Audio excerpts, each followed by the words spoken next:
we are live at this very moment.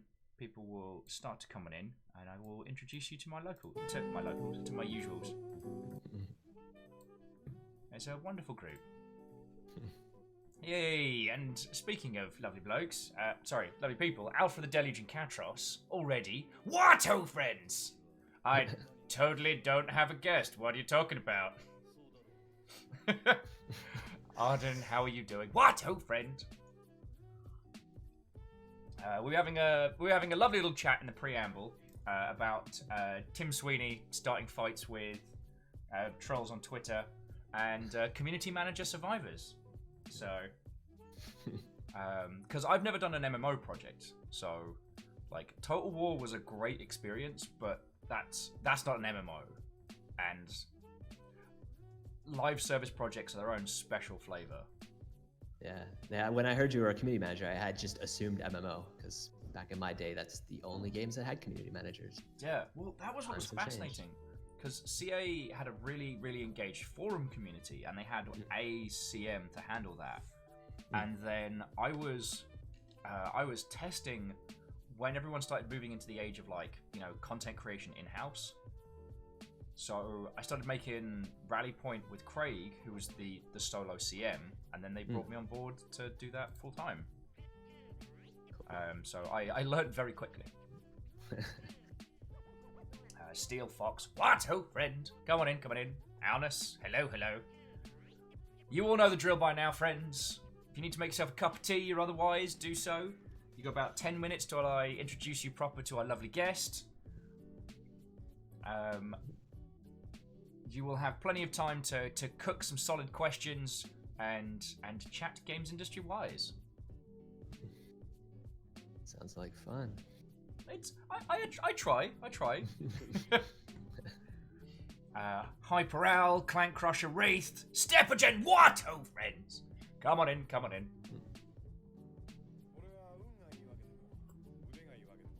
Oh. Although, friends, one of the things that I will put my hand up and say is that this lovely reactor online, sensors online, weapons online, all systems nominal.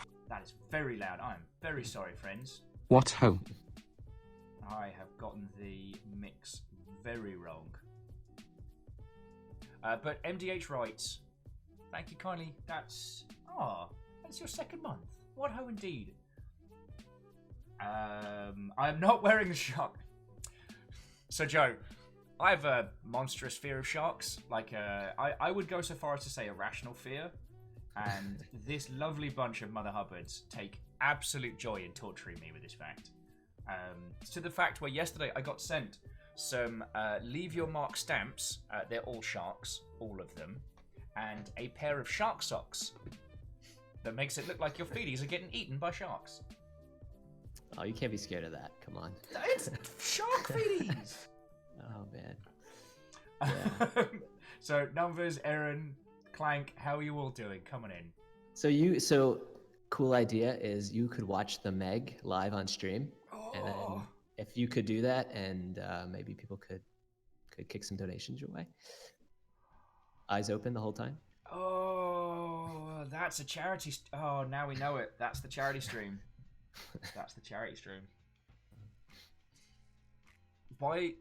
Joe, I invite you to this, my Twitch show on this, the day of my daughter's wedding. Don't have a child.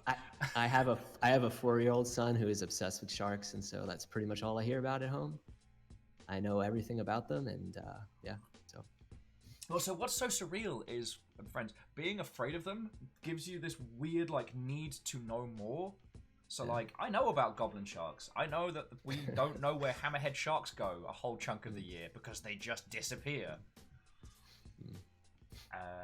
Also to LiveTac, Watto and welcome. LiveTac is giving a lot of love to the socks.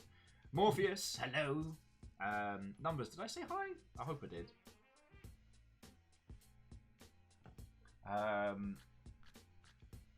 But I would need to do, if I did a shark marathon for any kind of, be it for hilarity or otherwise, I'd then need to play like every dusty, sandy FPS shooter to kind of offset it. I have another great idea. There's a I wish I remembered the title. There's a Oculus Quest title in VR that's like undersea, some we- undersea game, and you can actually like cage dive, and the great white shark is like out there, and then it basically that'll help you get over your fear. Or give me a direct heart attack. It's one or t'other. It's one or t'other. And everybody watching the stream, even though they can't see the game, they'd be able to see you jump backwards when it finally comes. And Indeed. There's also another one where you have to build makeshift weapons out of boat parts as you're sinking and sharks are attacking you. It's yeah. Yep. Peony, Watto, friends, come on in. Navalis, Watto. As per usual, I will introduce you. Well, I will get my lovely guest to introduce himself in just a moment. But especially Steel Fox and those of you who are game dev interested or game dev centric, you're gonna be wanting to cook some good questions and hang out. As the thing I was going to confess to is this lovely interview was set up by Talicus. Tal also being a community manager and our kind of to call him a mod here sounds like it's an offhand comment. Tal keeps me alive. So I did not look into Joe's previous works. As it turns out, Joe's a bit of a badass. We've established this very quickly. So my shark knowledge is impressive, right? The shark knowledge I could have done without. I'm not saying I would have cancelled the interview if I'd known of your shark abilities. Also, Joe is joined by co-host the entirety of the New York skyline. So, and New York says hello. Yeah. But yeah, like we were chatting before, I was on that weird cusp of like Nika Harper and Warframe's mum. I forget her name, and I feel really bad now. When studios realized that we didn't really want to do dev diaries anymore because no one cared about them, but if we did like our own YouTube stuff in-house and talk to people direct. So I came in on that wave, which is terrifying to think that happened over 10 years ago. Yeah. And now I'm in this strange space of like a little bit biz dev, but doing this full time, which is very strange. Hey, caffeine, Watto friend. Sorry, Steel Fox in chat was joking because their first commercial product is coming out on Tuesday. So they did the thing that everybody in the pub talks about, is releasing their first solo game on Steam proper. Which also means because they're less than a week away from launch, they're a little bit fried.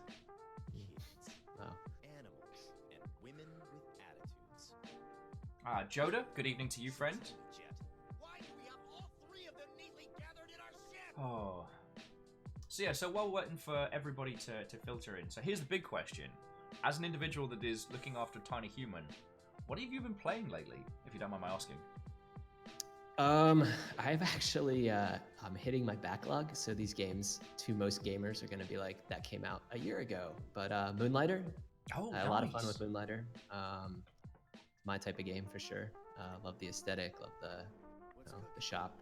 I love not having a clue about what anything's worth, and you're just kind of like, hey, you got a great deal. So you see those faces light up. Let's see what else.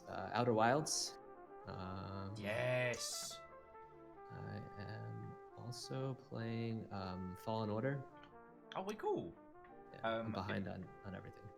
Outer Wilds, you'll get no spoilers from us, but Outer Wilds was one of the great experiences that I've had in gaming for quite a while, and I'm really happy that you're going to get that.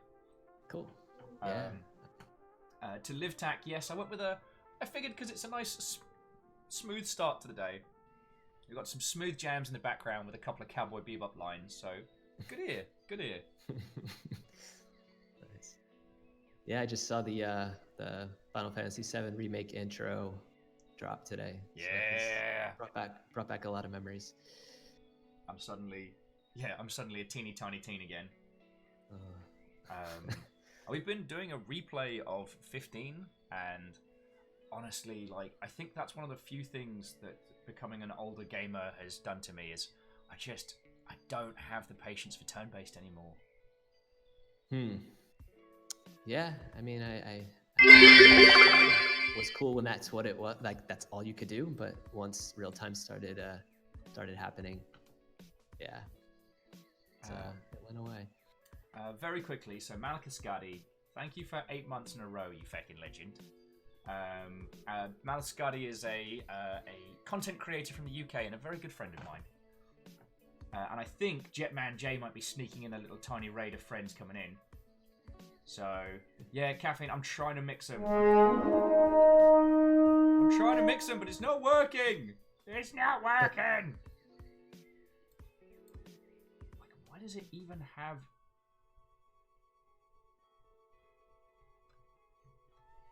I'm doing my best here. I'm doing my best.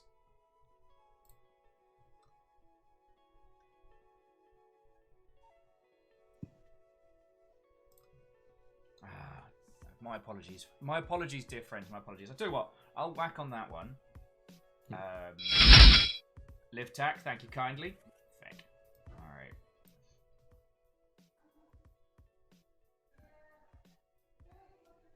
Why is that even a thing?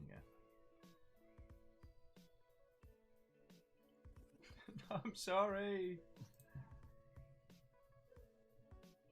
Alright. Let's see what we can see.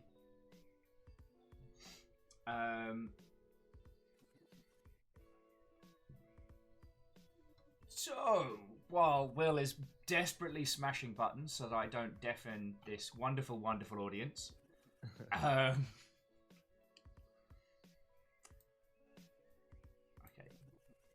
Bear with me just a second, dear friends. I do apologise. Do live shows, they said. It'll be easier, they said. Newsflash. People lie. If there is a way you can boost yourself on your end, good sir, that would be exceptional. Otherwise, I am doing my best. I can boost myself up a bit. Hang on a sec.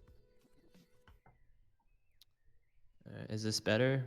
Yes, thank you. Okay. Yeah, I was doing some sound tests earlier and it was like real loud, so. No worry, no worry. It's just whenever these lovely folks are following or getting into mischief, for some reason, all the little notifications, which I do love because it lets me know things are happening, all of those have decided they want to be 1,000 million decibels today. Okay. I know. Like, you take time out of your day to come hang out here with complete professionalism. It's all good. You can see my setup. I don't have a streamer setup here either. Well, it should be a little bit better, friends. Eriman, thank you for 100 bits of mischief. Right. So, ladies, gentlemen, and individuals of all persuasions, it is my esteemed pleasure to introduce you to Joe. Joe, do you want to tell these lovely folks what you're doing now, what you've done in the past? Give them a little grounding on you, because I didn't do my research and I'm a bad host, and I'm sorry! Well, thanks for the invite. Going to be a lot of fun. So my name's Joe. I'm the game director and one of the co-founders at Digital Continue. Before that, I was one of the co-founders and executive producer at Fifth Cell, Scribblenauts, Drawn to Life, Flox Quest. Yeah, you know, Scribblenauts, little game. You might have heard of it. Yeah, that game did pretty well. Yeah, it's one or two copies, one or two. Yeah, and so SuperMash is our third game at Digital Continue, I think. So we started in 2016. So I've been doing it for a couple years here. Okie dokie. I'm just bringing up the link for that one. So friends, currently SuperMash is out on the Epic Store, but you were saying that it's going to be coming on Nintendo Switch soon? Yeah, so consoles, Switch, PS4, Xbox One in May. Yeah. So we're getting the cheeky ahead of time, somewhat.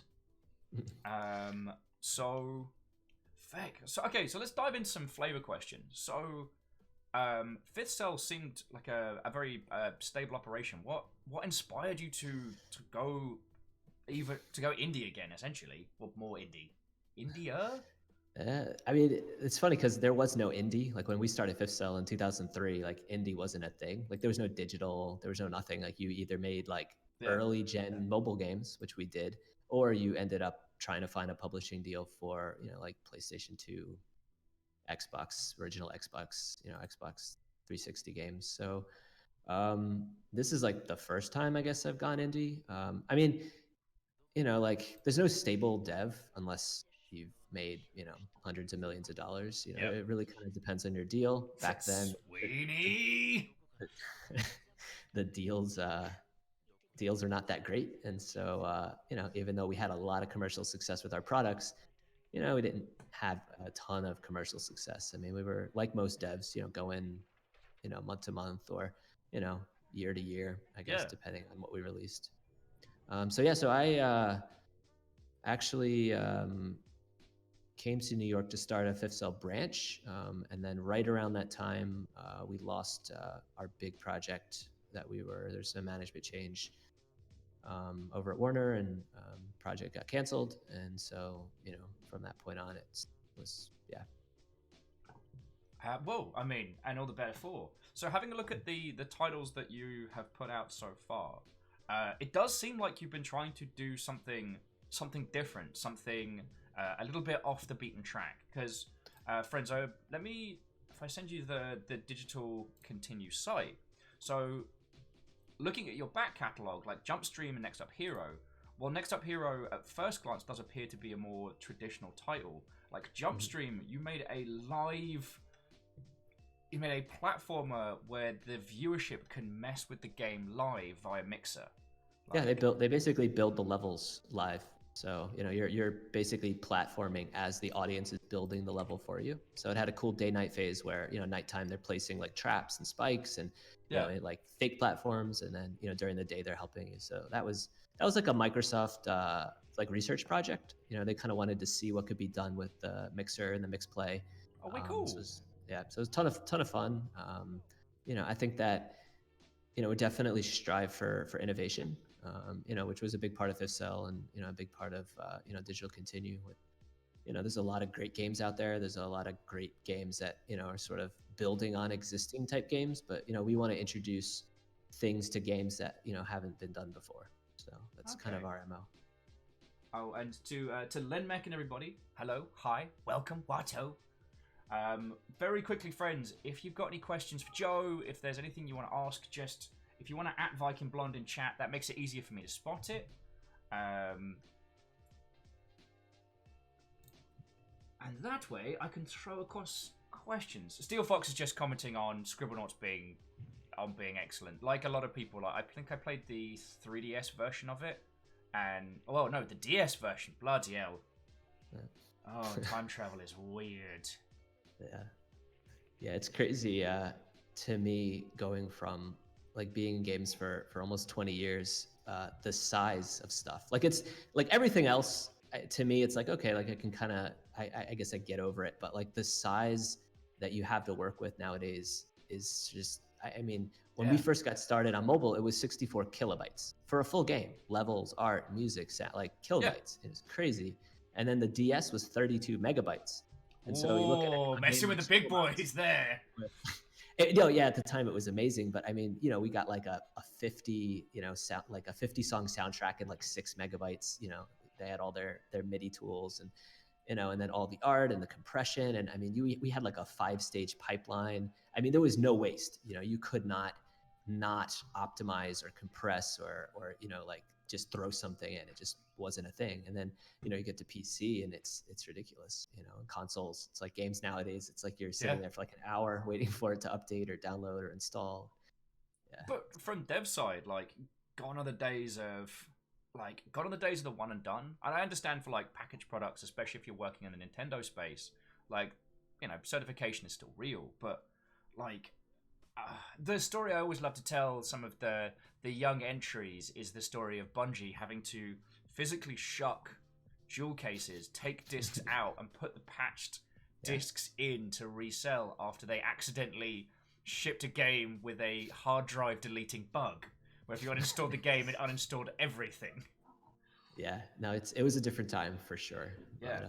But, now Also, Fearless Sun, who is a local game dev friend, was saying they may have met you at one of the IGDA presentations hosted by Bungie. So you've got possibly. I was out in Seattle for a long time, so it's very possible. Because I didn't realize Fifth Cell was out here. That's another gap in my knowledge, which I must apologize for. Yeah, no, Seattle was crazy. I mean, and especially in the downtown Bellevue core, Sucker Punch, Epic Now, Valve, Bungie was there. You'd go to lunch and you would just see like game devs just everywhere, just blocking the taco trucks and very surreal. Yeah, it's okay. So let me throw you a spicy question. Asari's got a nice fluffy for you question afterwards. All right, so with Fifth Cell, there's a project that's coming up that's been canned, which means, for friends, in the event of these projects getting canned, that usually means that resources aren't going to be allocated. And by resources, we mean cash to pay for people's jobs. So you decide to go independent, but the titles you went for were different. What inspired you to step out of the safe? Like, from Scribblenauts, you must have seen how to operate safely in spheres like mobile, like digital, at least towards the end. What inspired you to be like, nah, we're gonna do something different. We're gonna kick in some doors. I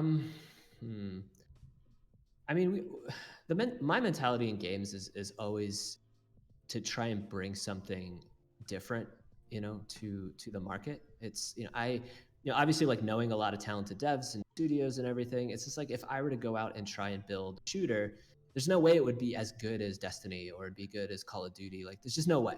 Maybe if I spent 20 years of my life learning how to make amazing shooters, like I could do that. But maybe there's a way to do an innovative shooter. But usually it comes in doing innovative games that like the concept itself is not been done. So, I don't know. Like I guess I don't. It's a different risk. Digital Continue.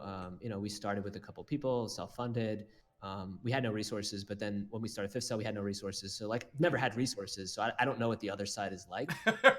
What is this money you speak of? Yeah, but it's bigger. I mean, I guess you learn a lot. I know running Fifth Cell. I think it was probably about 85 at our peak. So we had a lot of people, and it's a different ball game at that point. It's like if you were a lot more nimble with the 15, 20 people we have now, whereas 85 people, your project gets canceled and you just can't react and can't get something signed quick enough. I mean, so. It was described to me when I was a green bean as battleship development. The idea that the bigger your ship, the slower it takes to turn it round. And I've always thought about that. Yeah. I mean, the bigger the ship, the more damage you can do, but... Yeah, I mean, the potential is there, but it's just you have to... Who wants to sing? It's almost like, and you'll see this a lot of devs wonder why, they choose the safe route, is because like you almost have to. You get to a certain size where it's very hard to do anything different, because when you do something that's different, you risk everything. You risk a flop, you risk people hating it, you risk your brand. Like, it's a big deal. And so you see most of those bigger companies, especially if you're independent, they'll either keep making a single type of game and they'll just make it incrementally better and better and better, or they'll eventually sell to a publisher, so that they can focus on making great games and not worrying about payroll. Yeah. Also, Wheeler Dealer, thank you kindly for the host there. Wheeler Dealer is a lovely individual who worked at Sega of America while I was at Creative Assembly. So, got ourselves like a little dev hangout today. It's real cool. Well, so the reason why I wanted to ask you that question was to kind of give framing to this. So the game that Joe has very kindly sent over, we're going to be playing a little bit of today while we have Joe, and then we're going to play a little bit after. It's called SuperMash. And when I saw the premise, I was like, one, I'm annoyed I hadn't heard of this. That's another sphere of failure on my part. But also, like, that is a fresh, brave title. So, friends, by my understanding, and Joe, please, if I've gotten the concept of this game wrong, correct the heck out of me. But basically, we're going to live game jam. We're going to take two unlicensed variations of classic games and smash them together for varying results. So like mashing a JRPG with a bullet hell shooter, or Metal Gear Solid with a, I don't know, something that's not Metal Gear Solid. Now, it's not a branded Konami Metal Gear, as you well know. Also, Tomre, nice. Watto, friend. That's a hell of a premise to throw at people. Where did that feckin' come from? When you ride the subway every day, you just get crazy ideas. So It does. I mean, it's funny because out of all the questions people ask, it's the one that like, because like, I mean, being in media, you're supposed to have like those canned answers, for like, all those like key questions. And like, I don't, like, I know it came to me and I know I was excited about it. And I know I shared it like right away with the, the rest of the team. I know they looked at me like I was crazy, but, then, they got on board after I kind of explained more. But, it's, I always like to say that it came from a place. This was like, the idea itself was a little bit after Fifth Cell, had sort of like wound down, and, and I had been in the industry, about 15 years and, done a lot of things, and, was kind of felt back at square one, and, sort of wanted to share, I guess in my mind, I like wanted to share what it was like to be a dev, even though SuperMash, mashing together games randomly, like is nothing like actual game dev. But I guess like the emotion and the feeling behind it of just the craziness of like stuff not working, of stuff, being better than you expect, stuff being worse than you expect. Like, all that stuff is encapsulated in this title. And, and so I think there was like that subtle drive to try and share that with, with fans. That is really cool, because when I initially encountered it, my first reaction was, oh, this is essentially like Game Jam, the video game. But I hadn't thought about it as kind of an allegory for those moments in game dev where something happens, that's smashing two things together or working on a specific feature, when it springs forward and you're like, oh no, this is good. Friends, if you want a really good example of that, No Clips documentary on Subnautica they do a really good job of explaining how during even the grey boxing phase that Subnautica's minute to minute enjoyment sprung forth very early on. And the idea that we're going to get a chance to even get like a little experience of that from here is kind of cool. Because if you think about the other games we have about game dev, friends, they're like Game Dev Tycoon, things like that, where it's more about the business and the management. In that game, if you have a breakaway success, it just means you kind of got a crit win on a genre at a time period on a specific platform. Yeah. So yeah. Now, I promised you a fluffy question to offset it. Joe, what's your favorite PS2 game? My favorite PS2 game. Oh man, I even read this question in the chat and had about 5 minutes to think about it, and I'm I'm just. What's your favorite PS2 game, and why is it Dirge of Cerberus? It is not. It's definitely not. I'm a Final Fantasy fan. I was gonna say 10. Like I liked Final Fantasy 10. I don't think it was my favorite. I was so hyped for Metal Gear 2, but I don't think that one is my favorite either. Metal Gear 2, it's interesting because it's probably my least favorite of the Metal Gear series, including the Game Boy Color one, which was surprisingly good. It's the one that I end up thinking about the most. One of these days, I want to sit down and break apart games that aren't enjoyable. But yeah, sorry, please continue. Probably Suikoden 3, maybe. Oh, good shout. See, I missed both Suikodens on the PlayStation 1, and 3 was my first, and so I enjoyed that game a lot. See, I was based in the UK, so that whole series was behind the PAL NTSC wall, and I was just like, oh my gosh, yeah. So see, you weren't crazy like I was and modded your soldered chips onto your motherboard or console to try and play for it. No. I didn't have the weird springy clip thing that you put in the PS2 so you could hold it open and swap out the boot discs. No! Yeah. I think sometimes, how stupid was I? I was 16, I got ordered a Japanese game speaking no Japanese, and it was an RPG, and so it's really couldn't do anything. Yep. And, the cost of importing was really high. Had to solder my PlayStation, to get it to run. And then I found this person who was going to school in Japan to learn Japanese, who was English, translating it. And so like they would like upload their translation to GameFAQs at the time.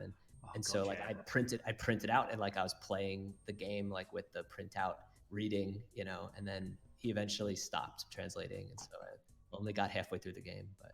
God, I remember those days. I was lucky enough at a developer mixer a couple years back at PAX Prime. I got introduced to the gentleman that translated one of my favorite SNES era games, and I don't think he was expecting, one, for me to have heard of his work, or two, for the excitable noises that I made in his general direction. When he was like, "Oh yeah, I was the person that did the translation of Front Mission Gun Hazard."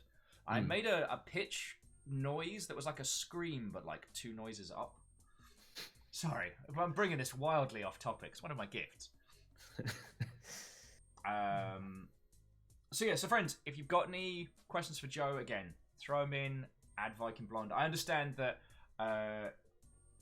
we are all kind of waiting to see how SuperMash is coming out, and I have a feeling I'm gonna have a lot of fun with it, which is why I'm kind of dragging out the interview part of today, because we don't have your time for too long, so I don't want to... It's like you've made a good game, and I don't want your good game to override talking to you. Does that make sense? I want to see you play. It's always fun. As a dev in general, it's always interesting to watch people who have no idea, like, play the game. Because you're used to seeing people that are either have played the game, or they've been involved in the development, or they're related to people, or people that know you, and so it's always cool. Also, with things like SuperMash, like what comes across as intuitive to a user. What you think will be intuitive to a user is very different than what actually kind of ends up rolling through. Yeah, and the thing with SuperMesh compared to other games is what the player goes into the game expecting is really all over the place, because the premise is kind of crazy, and it's very high. Like, it's a game, we say it's a game that makes games, and so we've had people go in and they expect a randomly generated, like, Zelda Link to the Past Mario 3 mashup, or they expect like Crypt of the Necrodancer, or and it's like not at all what it does. It's like we basically made this machine, and the machine itself is smashing together these genres and pieces of the genres, and so like the results are crazy. And there's experiences that don't exist in games, but they don't exist in games for a reason. Is because like they're crazy. Like you would never put something in the game that, like, every time you jumped, it moved you in a different direction, or every time you collected a coin, you died, or you took damage. Like there's just things that the game will do, because it's a machine, that like I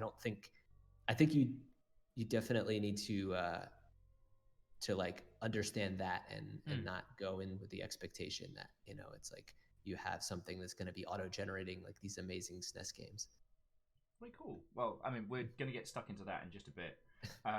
So Steel Fox just had a more of a general question. So, as someone who has started with no resources several times, is there any general game dev advice you'd give to someone in the same space you were starting out? It's never been easier to become a dev. I mean, when I started out, there was like, I think there was like, gosh, I don't even know, Flip Code or something. There was like a couple forums. And then just a lot of people with no idea. There was no schools. There was very little documentation. There was no engines. Like, I mean, it was a completely different time. Nowadays, I mean, you have everything. I mean, you have everything that we have. Like, the version of Unity or Unreal that we use, it's like everybody has that. Like, there's no proprietary anything. You're not kind of, I guess, you're not put into those horrible old, like, pre-Talk Engine drop and drags or any of that nonsense. Yeah, no, it's the real deal. And so, I mean, I would it really depends on what your passion is. If you're an artist, if you're more of an engineer, if you're a designer, if you're good at like bringing people together, like, there's a lot of different roles, but like you have to fill one of those roles. Like, there's a lot of people that they just like want to make games, but it's just very general. And it's like, well, what do you want to do? Like, what piece, like, do you understand like the roles that go into making a game? Have you, read articles and then, picking those roles. And, sometimes it makes sense to go to school. Sometimes it makes sense to develop, your trade on your own. Sometimes, it makes sense to, just kind of like go out there, start releasing games. I find that a lot of times working with other people who are kind of at the same place is good. building up a team, being part of a team, finding committed people that like kind of share your dreams of wanting to, start a studio, like starting off small and like releasing, like it's a big deal. And it's been a big deal for as long as I've been in the industry. Like there's a lot of people that start something and then they just realize they bit off way more than they can chew. And, there just is something just really good about shipping something, even if it's a simple, more of a simple game, going from start to finish, because that's what game dev is. Like, game dev is like the hardest part of game dev is closing. It's basically taking the mess that you've made and fixing it up and getting it out the door into people's hands. And so it's like there's good lessons in shipping something, even if it's small. Hells yeah. And if this had been an impromptu bar with you kind of giving a little talk, that would have been the point where I've been pointing at Steel Fox, because it's one of the things that proud is the wrong word because I've had no hand in development, but Steel Fox has done just that, which is they create a title, they're releasing next week, and I know so many individuals who have been in the industry a long time, are very, very adept, but don't do that last part of just finishing it and releasing it. And I know it's easy to have, sorry, this isn't to you, Joe, but more to the crowd, but like, it's so easy to leave it even in that median space, because the game you never release is always perfect. Because you could always have done a little bit more. There's always that little bit that, one day you'll finish that, then it'll be perfect, then you'll release. Yep. But yeah, so thank you for that one. Do you have any quick biz dev tips you wish someone had told you when starting a little team? Little biz dev tips. The ones you wish someone had been like, make sure you have a good coffee machine. I don't know. I'm streaming out in my bedroom here. Like, I would, from a biz dev perspective, like, there's a reality in game dev. If you're gonna release commercial products, that you do have to have some commercial sense or mindset. You do need to know who your audience is. Even if that audience is niche or it's small, like you still need to kind of know who you're making the game for, especially in this day and age where there's just tons of games, that are out there. I think a lot of times people try and be something they're not. So like you'll have like the lead designer who like will have a lot of great, crazy creative ideas, and they'll be a great designer. And then they're like, well, I want to be the president and I want to like do the books, or I want to like talk to publishers or something. And, maybe there's somebody out there that like, that's their gifting. Like, their gifting is to get an amazing deal for your studio. And so, a lot of times like, there's programmers that want to be designers and designers that want to be programmers and artists, that want, like, you have to find people that are happy in the role that they're in. And that's what they're passionate about. And then bring those people together and, then you'll make something. So way cool. So yeah, again, friends, if you've got any questions for Joe,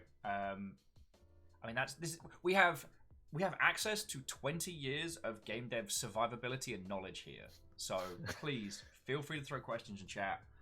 I do feel that the general quiet is because peeps do want to see this game. Unfortunately, it does mean I don't get to see your lovely face anymore because I have to switch around in scenes and stuff. That's all good. Get one last look at the city, right? Oh, I haven't been to New York in ages. Yeah, it is. I went back in 2012 was the last time I was there. Was it 2012 or 2011? It was the year they did the very first Minecraft convention, and we went to go scope it out because the flights and hotels to stay in Vegas were dirt cheap because they had some special deal. So we went to Vegas, did a 20-hour stopover, got on NYC. Wow. How we survived that, I still don't know to this day. Right. So let's get this game kicked off. Let's have a look, and you can take us through a little bit about what we got going down. You are now a disembodied voice for these lovely folks. Oh, thank goodness. Stretch, peel off the skin. Alrighty. Let's get this started. Yeah, somebody in chat asked, it's funny, I can't see the names of the people in chat, but about forming a LLC.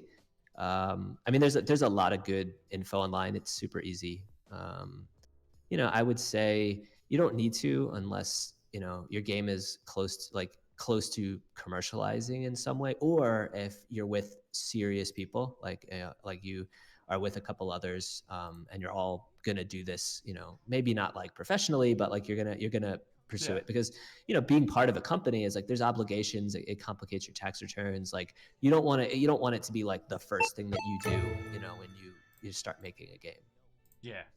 I live in fear of the day that I have to do that. Oh, okay. Sorry. Bear with me just a second, Joe. I just need to bring the volume down on the game now. Are you gonna play with a controller? Oh yeah. I'm not a heathen. Say right there, this game is best played with controller. Okay, so the game wants to let us know real quick that, hey, SuperMash is a game that makes games. However, because it's a system, SuperMash doesn't design the games the way a person would. Some mashes can be good, some can be weird, unbalanced, incredibly hard, super easy. The fun comes from finding and saving the gems and rising to the challenge to overcome seemingly unbeatable mashes. Embrace the chaos! Let the game decide! Sorry, Joe, I get a little bit excitable. I'm a level with you. I'm just seeing your voice now, and I want you to voice over that screen for everyone. Hey, thing is, Joe, I work for myself now, so if you ever want some free lines, I will do that. Just send us $1 or $2 so it's legal. But yeah, done. Wow, that's a good rate, man. $1. If it's a game I like, my friend. All right. So to anyone that might have just joined us, do you want to just give another quick pitch on SuperMash and the things that people are about to experience? Sure, it's a game that makes games, and so you basically take a genre. I saw there was another question in chat earlier. You can do the same genre if you just want a weird JRPG, you could mash JRPG and JRPG, and then basically you play those games, you win those games. If you like them, you can share them with other people. You can even share it if you can't beat it. So if you think something's impossible, and Okay. somebody else will jump in and proves that you're just not a very good gamer. So Okay. And it would be a crime to not let you lovely people choose what we're going to be mashing together. So, alright, so let's begin. Welcome to Funtron. It was a joyous time of friends who made video games, like this ginger bloke in the front. It's been a long time since he made those games, and, well, lots changed. He's not alone, but... Testing. Oh. Is this thing on? Real game, no. Sorry. The whole thing started a few months ago. It was a typical Saturday morning with my sis, looking for games at a local garage sale. As we were about to leave, I spotted this kid begging his parents for a busted-up original G player. I heard them tell him it wasn't in the budget. Spoiled kid would have thrown a fit, but I watched him quietly walk away. Something inside said to give him my G Player X. Kid looked at me like it was Christmas or something. The owner of the house was watching me, and she handed over a giant box of play-type carts and some hardware. Looked like a bunch of amazing junk at the time. That was the same day our landlord stopped by. He just sold the building, and we had 1 month to get out. Jume was devastated. She spent the last 4 years of her life building up the shop, and in the span of a few minutes, it all seemed to be slipping away. Honestly, if it wasn't for my friend Rob digging through the box, we might have forgotten all about it. And what happened next changed our lives forever. Why am I recording this? Well, we've gotten ourselves into something deep, and this is what the hero always does in the movies. Let me tell you about the MASH machine. Wait, hang on. Your story narrative plot points is the death of physical retail. Joe, that's not fair. That's too real. That's too real. There's a lot of real stuff in this game.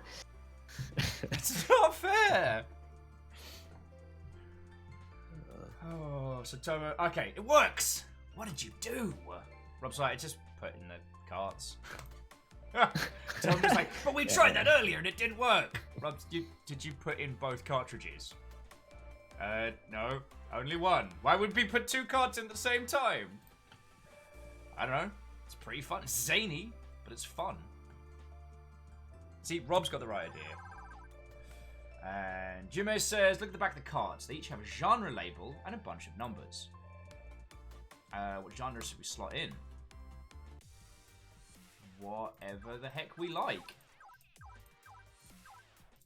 Alright, so, friends, this is what we got to play with initially. So, we'll start with... So, we've got action-adventure, person on horse, platformer, stealth, shoot-'em-up, JRPG, a Metroidvania! Metrovania, sorry. Nice. So, let me see. So, Jaralan's saying stealth shoot-'em-up, Alanus says stealth RPG, stealth Metroidvania, that sounds dope from Mark of the Conclave. Stealth JRPG. Okay, Stealth JRPG has happened twice. So is Stealth Metroidvania. Caffeine just says, action platformer! Livtax recommending platformer shoot 'em up. Tempting. But it's probably going to be between Stealth JRPG and Stealth Metroidvania. So let's get the stealth locked in.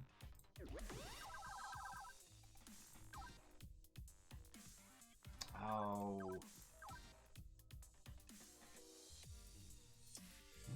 I gotta admit, I want to know what a stealth JRPG looks like.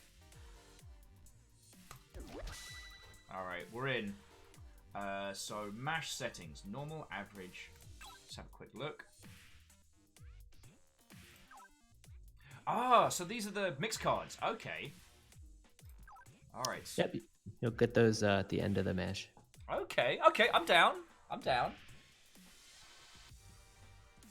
Ark of the Conclave just went stealth. Colonel Snake, don't forget to buy a potion while you leave town. Colonel, those wizards have the giant crystal. Oh, it's time. Here we go. Stealth JRPG. Welcome to Rogue Smither, starring this rogue and that bloke.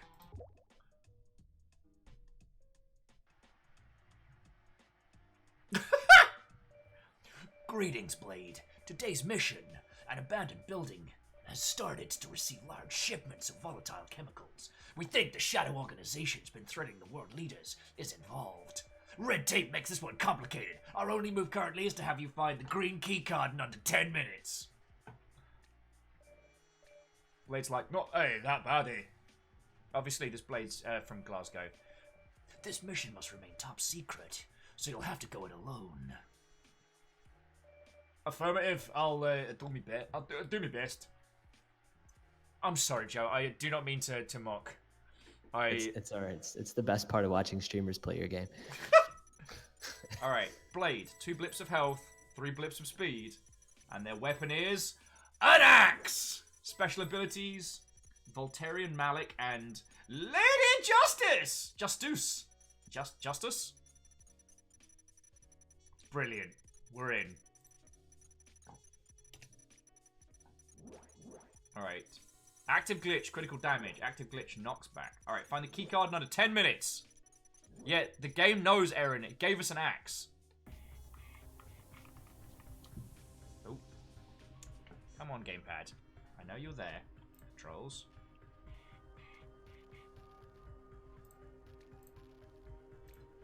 Yeah, if it's it would be detecting if you had it.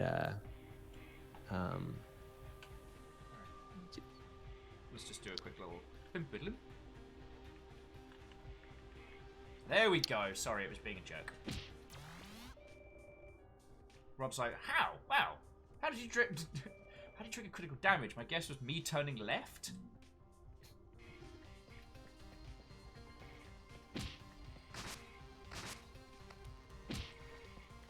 Oh, okay. So it's top down. All right, I've got some consumables. All right. So Metal Gear. Metal Gear, but with axe.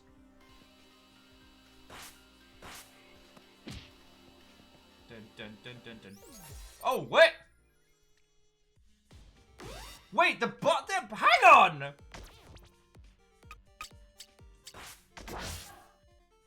What is happening? There's a lot going on right now. Bullet Lullaby. That's a horrifying. Captain Knives has taken a turn. Alright. Alright, but Blade can heal everybody, so it's cool. It's just, we've only got 10 minutes. There is so much happening right now. It's not Bullet Lullaby. You're just shooting people. They put you to sleep. Come on. Alright, come on. Wake up and do some damage!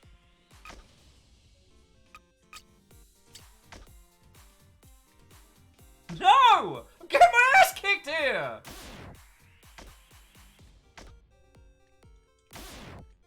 Gun is not a valid magic spell! This is Sekiro all over again.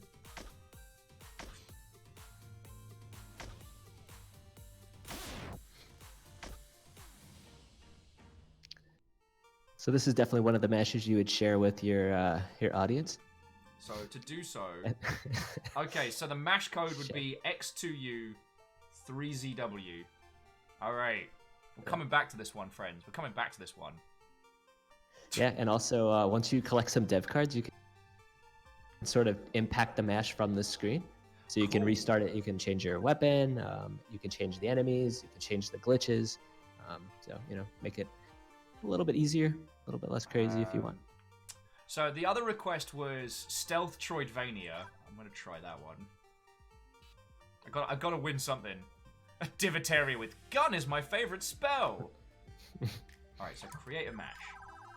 So it was Stealth Metroidvania. Metrovania, sorry. Non-copyright infringing title.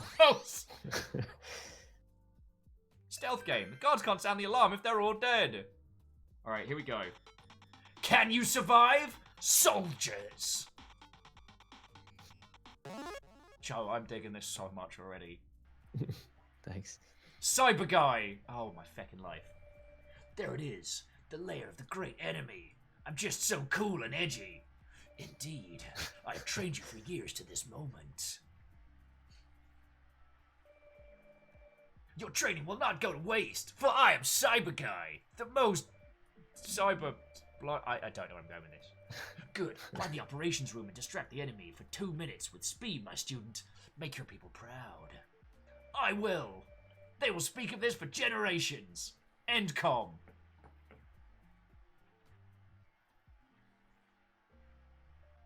Oh, catch what I'm saying. Metrovania, so a mix between Metro 2033 and Castlevania, Symphony of the Night.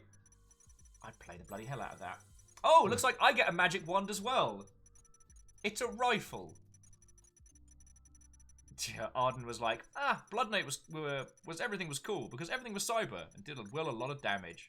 Oh, sorry, Joe, we did a stream a while back of classic point-and-click game, Bloodnet, and it was a special flavor of feckery.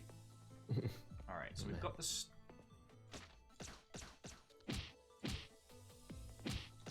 I punch bullets. All right, no consumables, right? Money!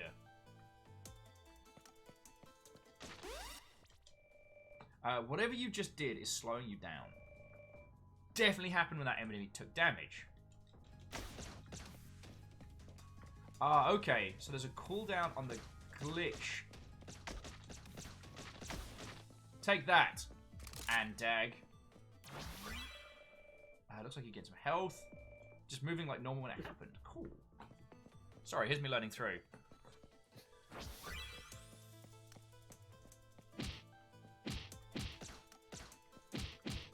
Alright. So kicking off a fight is really not ideal. It's a stealth game. You know what? That's a very good point. It's almost as if that was in the title and I missed it. Yeah. Oh, Joda, have yourself a wonderful rest of your evening, alright? I'm glad you got to see this. I'm gonna stick around for a couple more minutes, but yeah. So friends, I need to see you beat one, so I can't leave. I can't leave until you beat one mash. Yeah, so friends, if you've got any questions, thoughts, comments for Joe, throw him in now, because we do not have his time ad infinitum.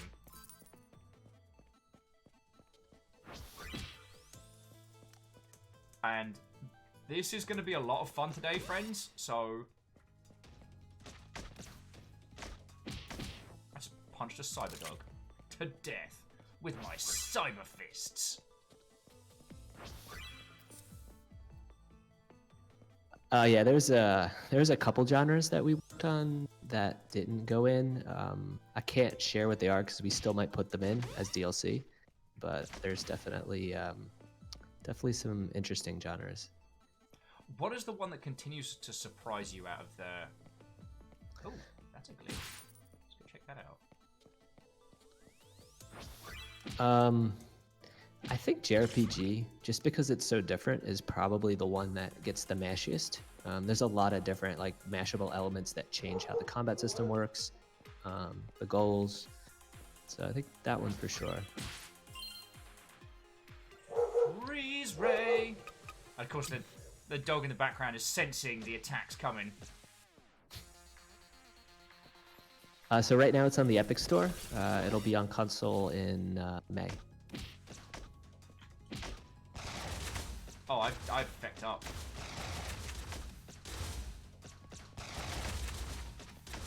God damn it! Zombie with a pistol! Why are you a thing?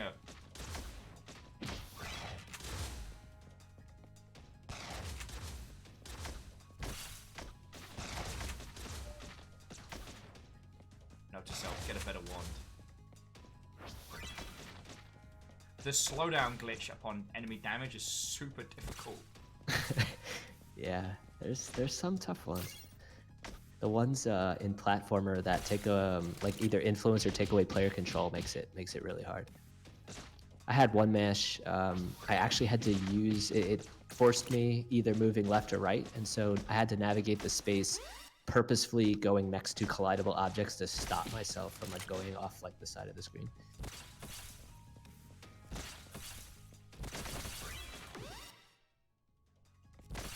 But I can absolutely understand the thing you talked about earlier with just that moment from game dev where you smash some stuff together that should not work. It should be an exercise in agony and futility, and ends up being fun. Yeah. Oh, the slowdown is so fucking tricky. Alright, 15 seconds.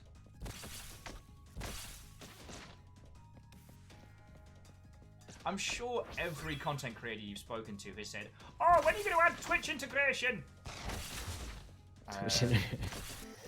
Yeah, it's a possibility on PC. There you go. Yay! A win! Alright, so what did we get? So, spread shot and 18 tokens. Okay. Yeah, you can use the tokens as a gachapon machine in the shop. So you can basically use the tokens to buy card packs. It's dev card packs. I'm also really digging this super cute 3D sim setup for the I was about to call it the overworld to game shop. Alright, so there's so dev cards we can purchase. But we need another resource for that one. Let's roll the gashpon a couple times. Yeah, you need 100 tokens per pack, so you're not going to be rolling the gashapon for another couple mashes. Shenanigans. You actually get a guaranteed foil card in each pack. So it's a foil card. So basically the dev cards are consumable, the regular versions. So you collect them, and every time you use them in a mash. Okay, and there's the mash code for if we find any good stuff. Save mashes. Oh yeah, we saved Roguesmither because I'm coming back to that one. JRPG, stealth them up. Oh yeah, so LiveTac, I do apologise. We've just got it so it's links and whatnot for subscribers only, just to stop scraper bots. But Caffeine, thank you for reposting that one. So friends, again, if you've got any quick questions for Joe, now's the time to throw them in. But the link that Caffeine dropped in chat, that is this game. You can pick it up on the Epic Store now. It is going to be coming to Switch and Xbox, and I know you said PC, but Steam? As if Epic isn't on PC. I'm sorry. Yeah, later on. Okie dokie Lokis. All right, I'm gonna throw one more in. So we don't have enough to throw in any additional dev cards. So it can't be stealth, JRPG, or Metroidvania. So your choices are action adventure, platformer, shoot 'em up. Actually, that's the three. We've got to do something completely different. Action adventure, platformer, shoot 'em up. Make your choice. So Caffeine wants action platformer. That seems like a sensible maneuver. Diviteria is also for the action former. Action adventure shmup. That's real tempting. Graphite just wants platformer. You went to the self-serve and all you got was vanilla. LiveTac also wants platformer shmup. And seeing as LiveTac, yeah, you know what? Executive decision. I will take LiveTac's recommendation. Platform and shoot them up. So now, mash settings. So now we can play. Wait, I thought I picked up some cards. Yeah, but they're all genre specific. So you know, basically you have to have that genre selected to use the cards associated with it. All right, friends. Welcome to one of my favorite play-type classic games. Coin Hoarder War Machine! Are you... Oh, do you have like just there are random millions. generator? There are millions of combinations, and some of them are insanely funny, and some of them are insanely appropriate for the actual game. You know, the mesh that it creates. So, yeah. All right. Oh, Celador Mythicus is like, what's this then? So this game is called SuperMash, where we take any two classic games and smash them together and try and beat a challenge. And it's glorious. I missed that whole point, but he jumped a lot, and then he would have the Royal Knights perform missions to collect 50 kit in under... 50 kit? What's kit doing here? See... Joe, this is one of the things I do love about doing Twitch full-time, is I get to jump between, like, here are some really good topics and tips for business development and how to sensibly get into the industry, combined with screaming incoherently. Ground pound and double jump. Friends, do you want to know how to double jump? Because I'm about to show you. Alright. Gain life and tilt camera. So this could get... Oh, okay, no, we going. I punch lasers. Ow! Why do they explode?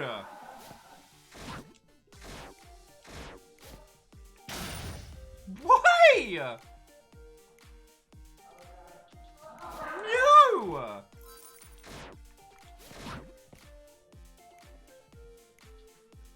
They drop coins that are also explosives. Oh! Screen is rotating. I hope you have some upside down skills. Alright, it was just a little tilt. Yeah, we'll see. What do you mean? Ow! My face! Come on, why you keep trying to collect those coins? It's not like it's your goal or anything. Yeah, it's not like my goal at all! Yeah. I'll take that one up.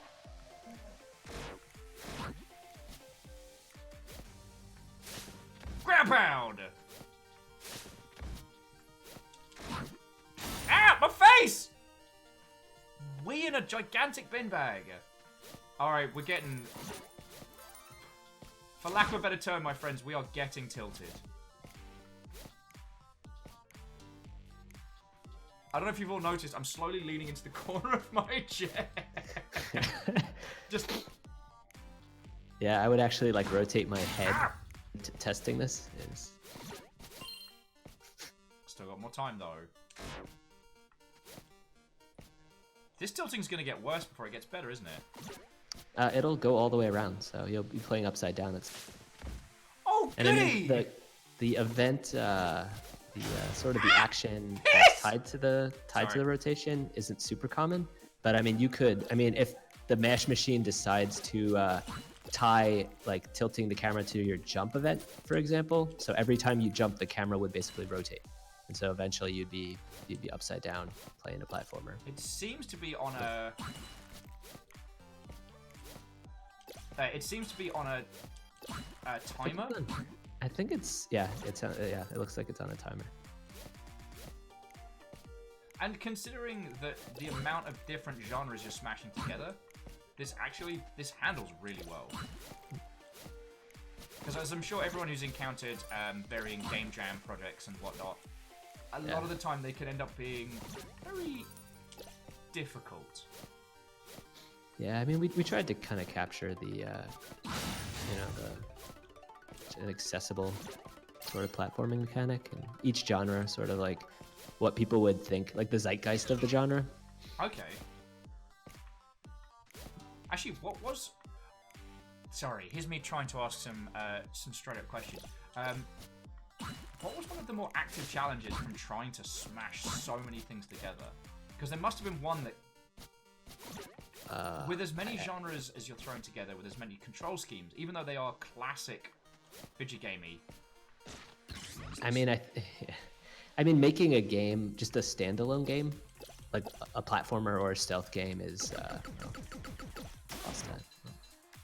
What bullshit was that? All I can do is drop crappy bombs behind me. I am a child fighting a... Come on, strategize. What would you... Alright, I need to get behind it.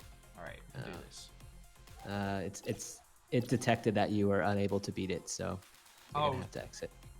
So it was like, no, it took you're not pity ready on for you. this, The game sometimes will take pity on you. So yeah.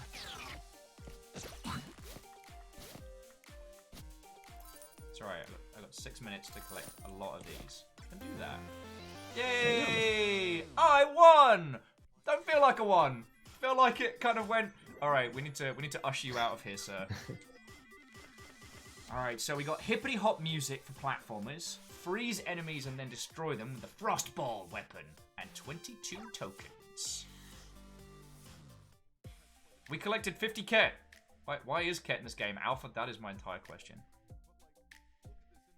Oh, feck it. Sorry, Greenfire just wanted me, on the shark subject, whilst I was doing a run-through of Subnautica, I'm going to choose one now. What have we not done? So we haven't done action-adventure, and we haven't done... Oh, we have done the rest. We're going to have an action-adventure platformer, because that's what Caffeine was asking for. Sorry, while we were doing a playthrough of Subnautica, my friend waited outside till I was inside the hulk of this gigantic spaceship and started playing the Jaws theme. The screaming was real. The screaming was real. Caffeine says, what's in the requests tabs? So customers will come into your store and they'll basically ask you for a specific type of mash, like a short JRPG Metrovania, or they'll ask you for just a hard game in general. You can choose the genres, and then those requests will give you dead cards and tokens. The All-Spirit saw the rising dark and created the Word Stones to protect the world. The power of the Word Stones could banish the darkness, forcing it to dwell in the deepest corners of the world. Sadly, the people of Terro only saw the potential power of the Word Stones and tried to use them for their own purposes. I don't tell you, seen that Word Stone? I want to boil a kettle. Sorry, I'm sorry. It's so good. We are playing as Diggy Guy, who gets a legendary stone blade and a quick dash. Oh, Diggy, you're gonna do someone a damage. So the requests for the customer requests, you have to beat them to satisfy them. Okay.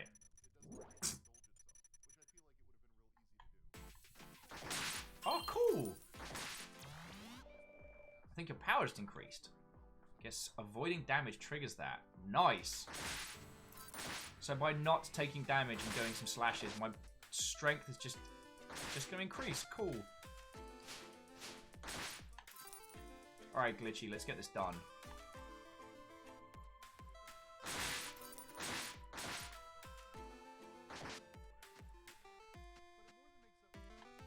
into the dungeon.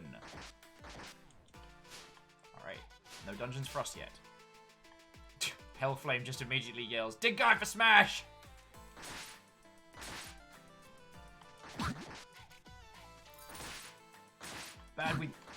You're a bad wee rock dog. So is my attack's just gonna keep stacking? Yeah. Oh, excuse me, I'm very sorry. Actually, so Joe, I guess this is just a straight up fluffy question. Do you ever get a chance to play a game called The Hex? The Hex, no.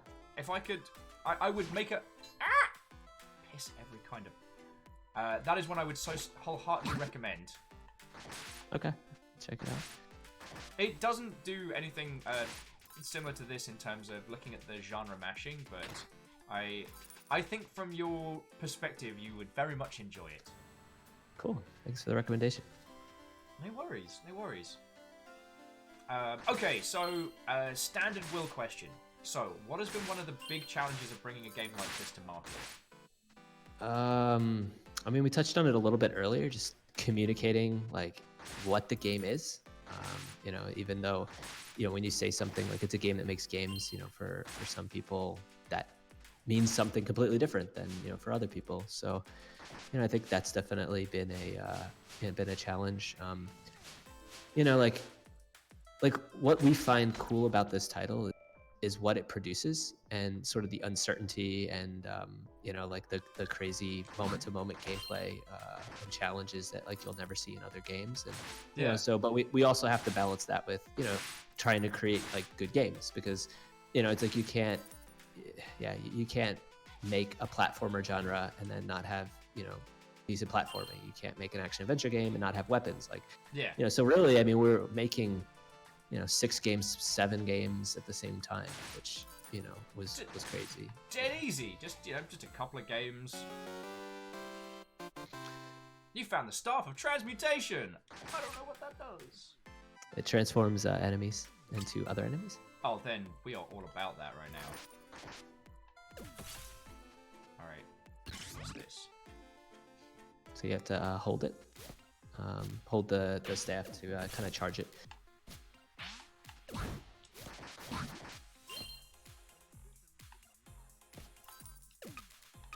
I have 2 stars. Okay. So this was just a tiny little... Oh! So I got the additional item from here, which was purely from... Okay, that was purely from the platforming segment. You know, makes total sense. Yeah. Well, and I think that's kind of the joy in this. Oh no, I made him stronger. That was a bad move.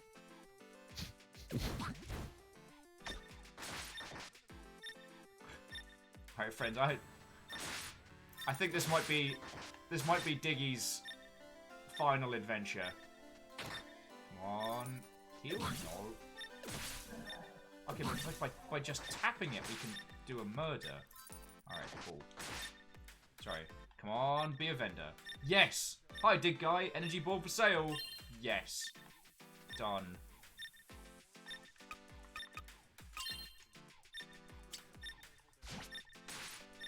That seems a little bit... Yeah, no, that's overpowered. That's overpowered as all hell. Because we've unlocked the blowtorch, means we can get past the ice. Now, if I can just get myself healed...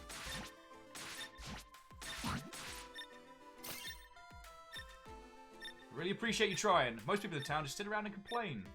Big mood. Big mood. What does every game dev need? I kid. Yeah,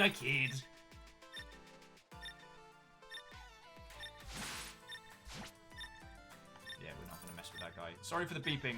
That's just to let me know that I've failed in terms of health. So with the damage stack, all I got to do is buzz him with the with range attacks.